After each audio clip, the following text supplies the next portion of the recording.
At the start of the special operations in Ukraine, the West put some sanctions on Russia.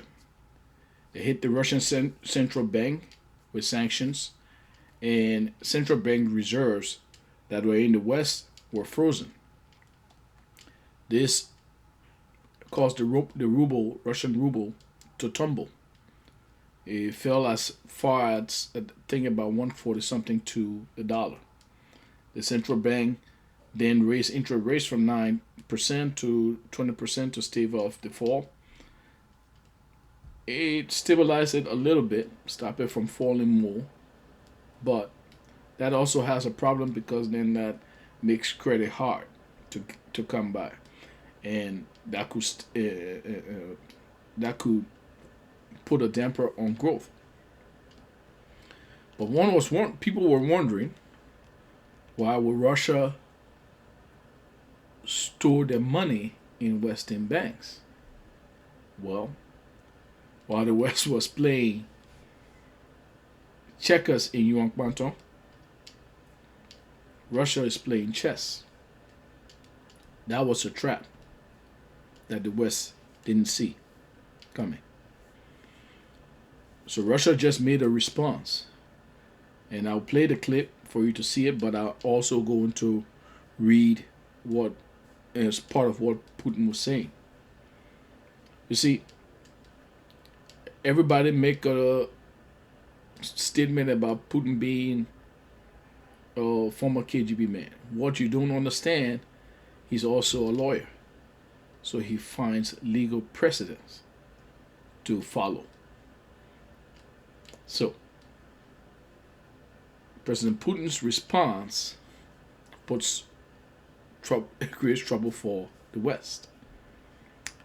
Listen, and at the same time, I'm going to read what he said. So, this is President Putin. Said, both. You guys don't speak Russian, so I'm going to lower it. It said both the US and EU have basically defaulted on their obligations to Russia. This is true. Again, setting the legal precedent. This is the same way he set the legal precedent for this operation. And now everyone in the world knows that obligations in dollars and euros may not be fulfilled. That is important. That is one of the biggest problems with the move that the US and Europe did. Because now, this is a big country for which their currency was frozen. So it makes even the friends of the West, it makes them understand that should you find yourself a foul of the US, you cannot trust their money. You cannot trust the banks. You cannot trust their currencies. You cannot trust their currencies.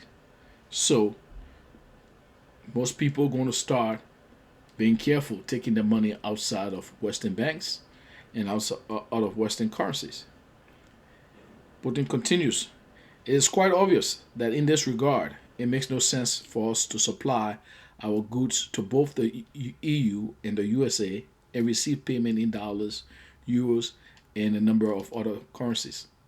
Therefore, I have decided to implement in the shortest possible time a set of measures to transfer payments for our natural gas supplied to unfriendly countries to Russian rubles. Now, the all-friendly countries will be most of the EU, NATO countries, the US, Japan, and South Korea. They will have to pay for their gas in rubles. So what that means, to get rubles, you have to buy rubles.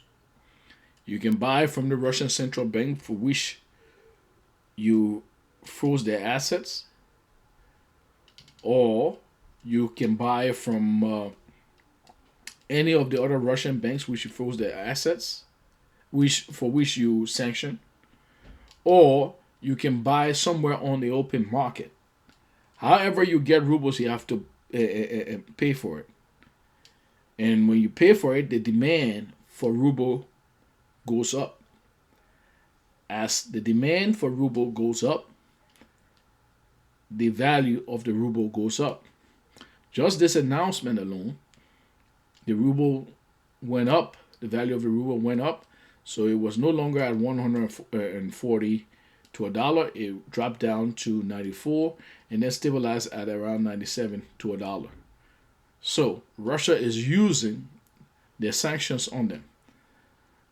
Ursula von der Leyen made a statement that we cannot allow people to circumvent our sanctions. Well, it's going to be circumvented, otherwise Europe will not get gas. It is that simple. And a Japanese Prime Minister Fumio Kishida, or whatever his name is, said he's confused. Well, be confused. It's not the Russians' fault. You're going to have to subsidize you have to break your sanctions to subsidize to actually prop up the Russian ruble. So now Russian currency is going to go higher, probably even higher than it was before the conflict. So that's a master stroke. That is Russians playing chess. The Russians prepare for this. Well, let's go to the other things from this week to analyze. So Joe Biden went to NATO to have a meeting, emergency meeting with NATO this going week.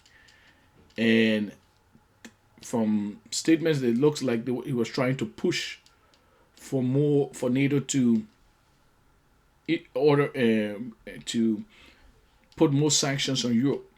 But the Europeans have put as much sanctions as they can. Any other sanction on Europe would actually wreck their economy. So they ended up not getting anything. So they just had to make strong statements. So some of the strong statements that Joe Biden made, and I think part of it was more due to frustration, where he made a statement.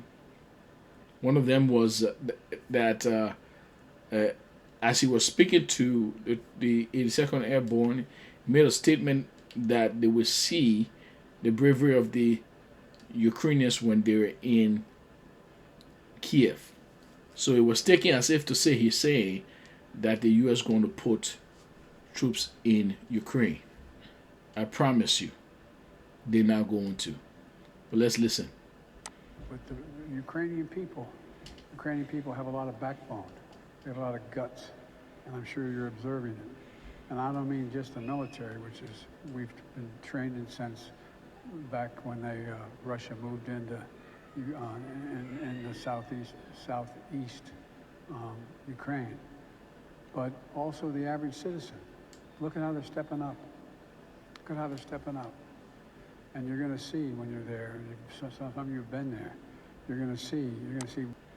So that's the part you're going to see when you're there. And so people took that to mean that you're ordering U.S. troops there. Let me tell you, you can't. I mean, sure, I'm not in the administration to know their plans, and who knows? Someone over there could be stupid. So far, we have seen the stupidity that have come from the U.S. administration, several U.S. administrations, and in their chutzpah, they think they're the world leaders. So it's possible they could do something stupid. But yes, what's going to happen? To put troops in Ukraine will require then that you actually basically decided to fight Russia. You're going to have to hit Russian planes. You're going to have to attack Russian forces. And you can't just do it in Ukraine. You're going to have to do it in Russia. That's not going to be possible. First of all, any plane U.S. put up in Ukraine is going to be taken down. So you understand that U.S. will not have control of the skies. And I promise you, U.S. pilots don't want to go against Russian pilots. Don't pay attention to all the nonsense that you hear about, oh, the Russians can run complex operations and because they train less. That's not true. Even in practice, the U.S. pilots don't like going against the Russian pilots. So that's the first thing. Secondly, Russia air defense umbrella will cover all of Europe, all of Ukraine rather. They will knock everything out of the sky. So now, if you don't want to launch a full-scale war against Russia, then what's your other option? To send troops covert? Well, the 82nd Airborne is not covert. They are elite infantry. They're going to have to go there fully. And when they cross that border, they're going to be decimated with no air cover. So then you can't use them. Who are you going to try to send? You want to try to send some special ops groups or CIA? Well, they will be there without cover.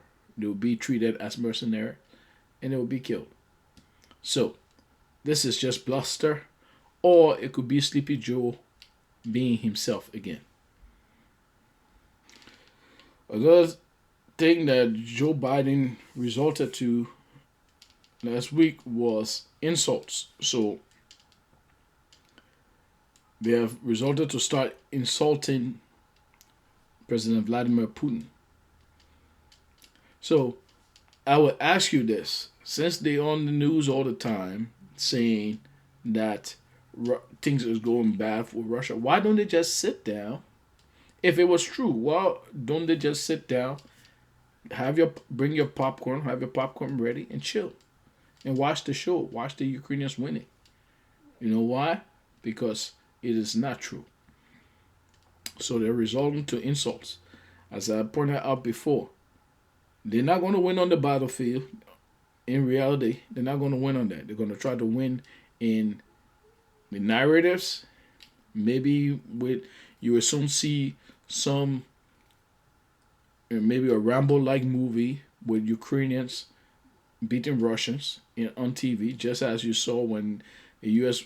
was whooped in Vietnam. You had Rambo and Chuck Norris kicking the Vietnamese butt on and the big screens. So that's what you're going to see. But let's listen to his insult here. The single most important thing that we can do from the outset is keep the democracies united in our opposition and our effort to curtail the devastation that is occurring at the hands of a man who, quite frankly, think is a war criminal. And I think it will meet the legal definition of that as well. But I want to thank everyone. I mean, is a U.S. president calling someone else a war criminal? But especially this U.S. president who boasted on TV about ordering the murder of Serbs, bombing Serbia, in contravention of UN authorization. This is the same guy who was vice president in contravention of UN resolution, destroyed Libya, murdered Libyans, 70,000 Libyans. They're in Syria right now. They destroyed Iraq. Over 1 million Iraqis were killed. And he would tell someone that they are the war criminal? Shoot. This is one area where if I Vladimir Putin, I'd be like, oh, Sleepy Joe. Go Brandon. Go Brandon. That's basically all I would say to this idiot. Now, the final gaffe for the week came with him supposedly saying that Putin cannot remain in power. So it was interpreted as him saying he wants regime change in Russia. And the White House and the Department of State had to walk the statement back. Let's just talk frankly. First of all, the U.S. don't have the means and capability to do regime change uh, um, in Russia. This is not Haiti or whatever other countries that they did this to in Libya or wherever. That's not; those are not that country. You mess with Russia, they will mess with you back tenfold. And then another thing I always wonder, if there were people in Russia, within the Russia security apparatus, that were inclined to remove Putin, you think they would be removing Putin for the purpose of acquiescing to the U.S., or they'll be removing him for the purpose of standing even tougher to the U.S.? So this is nonsense talk. I think it was for the fact that they didn't get anything from more stuff from NATO and Russia's winning. So this was out of anger. And this is probably also for domestic consumption. Let's listen. Ukraine will never be a victory for Russia, for free people refused to live in a world of hopelessness and darkness. We will have a different future, a brighter future, rooted in democracy and principle, hope and light, of decency and dignity, of freedom and possibilities. For God's sake, this man cannot remain in power. So that was the statement there. For God's sake, this man cannot remain in power. Okay, Joe Biden, go remove him. Go remove him. Go Brandon. So I'll say the U.S. again went into this thinking that they had all the cards, and they think that this is going to drain Russia. Right now, they know, despite all the narratives they're putting on TV, they know it's not going as planned for them.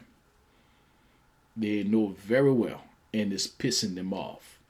That's why you're hearing all the insults and all the nonsense talk that they're making since this stuff. Anyway, this has been another episode of the Grand Chessboard on the Upper River Crawfish. I'm your boy Sankara.